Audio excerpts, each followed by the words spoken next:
Historienne et formatrice militante féministe, Céline Caudron a été notre porte-parole à la LCR. Elle est aujourd'hui quatrième candidate pour le Parlement européen sur les listes PTBGO. Elle vient nous dire pourquoi il est important de participer à ces listes PTBGO. Céline.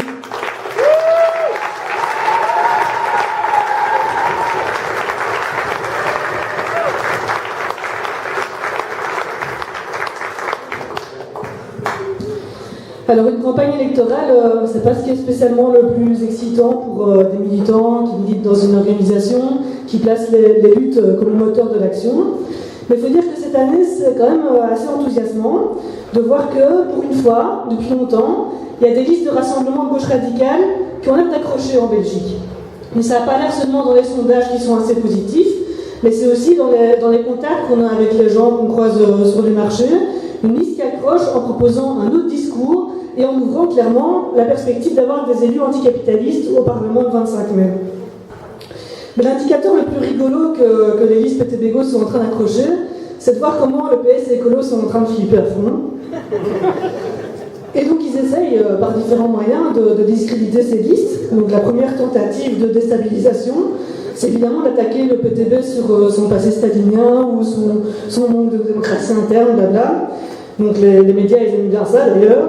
Nous, on va laisser ce soir un camarade du PTB de s'exprimer là-dessus, mais ce qu'on peut en tout cas constater, c'est que les questions du genre alors ça vous intéresse d'importer le modèle cubain en Belgique, ou alors vous allez passer vos prochaines vacances en Corée du Nord, ce genre de questions ridicules, on les entend souvent dans les médias, mais on a vite fait le tour.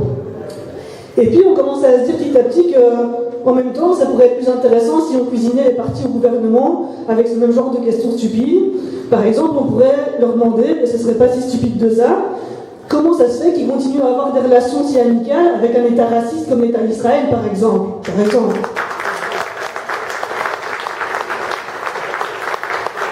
On pourrait se demander aussi comment ça se fait qu'ils adoptent des mesures de plus en plus autoritaires et répressives dans cette Belgique qui est censée être une si belle démocratie, en retournant la concertation sociale ou en criminalisant les mouvements sociaux, entre autres avec les sanctions administratives communales.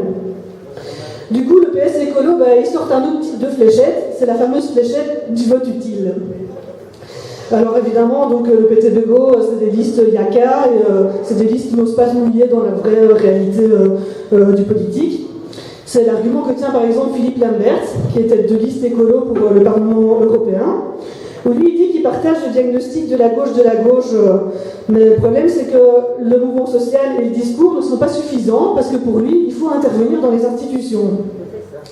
Alors M. Lambert, je crois que ça se saurait si le Parlement européen permettait d'influencer un tout petit peu les politiques antisociales, anti-écologiques et antidémocratiques de l'Europe du capital, au moins aussi bien que le font les lobbies et les multinationales pour l'instant, et comme ça va s'aggraver d'ailleurs avec le traité transatlantique qui est en préparation.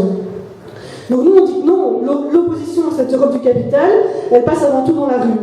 Et c'est pour ça que le 15 mai, on sera avec vous, j'espère, devant le Palais d'Edmond, à l'extérieur dans la rue, pour gueuler bien fort que nous de cette Europe-là, on n'en veut pas, on veut une Europe solidaire et démocratique.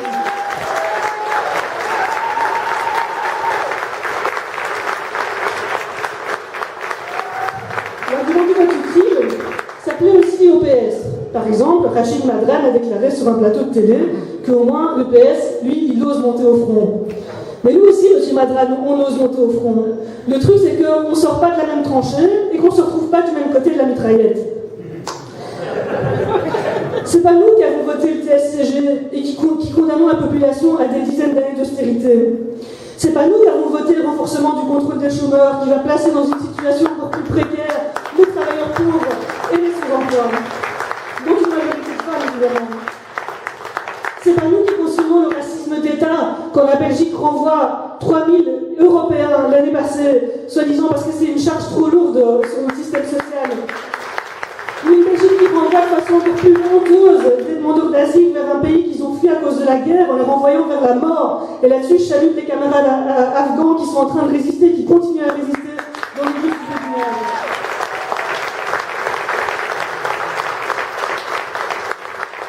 Alors pour cette fléchette du vote utile, elle s'essouffle, on a une version customisée de la fléchette vote utile, ça s'appelle la fléchette le vote du moindre mal.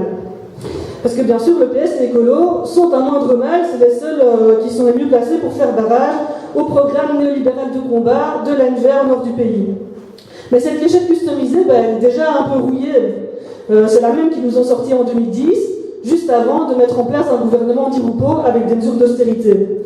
Et quoi qu'on va encore se faire avoir une deuxième fois, alors que là, ils viennent déjà d'annoncer un budget d'austérité où il faudra trouver 13 milliards d'économies supplémentaires pour le gouvernement à venir. Sur de qui on va trouver ces 13 milliards? Avec une politique du moindre mal, il n'y aura pas trop de surprises. Le moindre mal, ça ne suffit pas pour bloquer l'attaque frontale du patronat contre nos conquis sociaux, contre nos droits démocratiques et contre la planète. Pour ça, au contraire, on a besoin de mesures radicales, de mesures qui font mal au système, de mesures qui sont incompatibles avec la gestion néolibérale du système, et ni le PS ni l'écolo ne peuvent envisager ce genre de mesures. Nous, c'est ce qu'on défend, par exemple, comme l'expropriation des secteurs clés, celui de la finance et de l'énergie en premier, pour les placer sous le contrôle de la population et des travailleurs et les orienter vers la satisfaction des besoins socio-écologiques. Une autre mesure importante aussi à défendre maintenant, c'est le partage du travail disponible entre tout le monde pour augmenter les salaires, lutter contre le travail précaire, lutter contre le chômage et aussi trouver du temps de vivre parce qu'il n'y a quand même pas que le boulot dans la vie. Donc bref, PS et écolo, ils attaquent dans tous les sens pour décrédibiliser les listes PTBGO qui considèrent comme une concurrence sur leur gauche. Sauf que le plus grand danger pour le PS écolo, le plus grand danger pour la gauche, c'est pas les listes PTBGO, c'est cette fameuse politique du moindre mal qui joue le jeu du néolibéralisme et qui affaiblit la vraie gauche qui lutte dans les rues et qui essaye de changer le rapport de force. Vous avez remarqué que quand le PS est au pouvoir, les syndicats, en tout cas la droite des syndicats, essayent d'apaiser la situation en nous promenant entre la gare du Nord, la gare du Midi, en organisant des mobilisations bidons. C'est ce genre de suivisme syndical qui fait du mal à la gauche et qui va nous mener dans le trou. Ce suivisme, il divise, il décourage, et aussi il amène une partie de ceux qui subissent l'austérité dans les rangs des populistes ou de l'extrême droite. Mais heureusement que du côté du syndicalisme, il y a une gauche syndicale qui se réveille depuis un petit temps. Vous savez qu'il y a l'appel de la FGTB Carolo du 1er mai 2012, rejointe par la Sénée de Charleroi, qui appelle à construire une alternative à gauche du PS et d'écolo. C'est pas seulement un appel d'appareil comme certains voudraient le faire croire. C'est un appel qui reflète un mécontentement profond dans le mouvement syndical. Un mécontentement où on exprime le besoin d'un nouveau souffle, d'un nouvel espoir pour virer à gauche toute. Pour faire barrage aux alternatives populistes et d'extrême droite qui en fait ne sont pas des alternatives, qui vont faire qu'aggraver la situation. Et pour que la voix des 99% soit portée au niveau politique dans les parlements sur base d'un programme des syndicats et des mouvements sociaux. Et c'est là que les listes PTBGO et PVDA+, portent une lourde responsabilité aujourd'hui. La responsabilité d'incarner une première étape pour la construction de cette alternative de gauche à construire. Parce que la construction d'un nouveau pôle politique à gauche, dans la gauche radicale, c'est la seule vraie voie pour sauver la gauche.